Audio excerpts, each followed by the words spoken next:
Hey, what's going on YouTube? And this is my initial review on these cali+raised+aux switches. So I put them on a 2018 Toyota Tacoma TRD Off-Road Edition. I don't know if that really matters, but for me, I got 3 switches and the adapter plate for this side up here.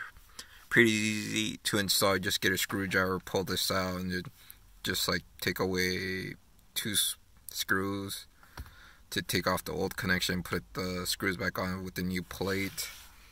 So as you can see, the switches so far, no complaints. Just got a little bit of dirt on this guy, but I already got them hooked up to my dimmer lights, so when I actually hit the switches, they will light up.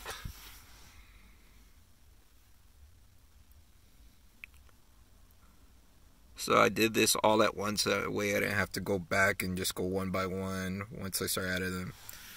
So right now, the only thing connected right now is my side shooters on both sides. So when I actually do engage with them on, you should see the top part light up. I don't know if you can actually see that. There you go. So if you want to know how to connect them or how I connected them, just let me know. Leave a comment down below, and thanks for viewing.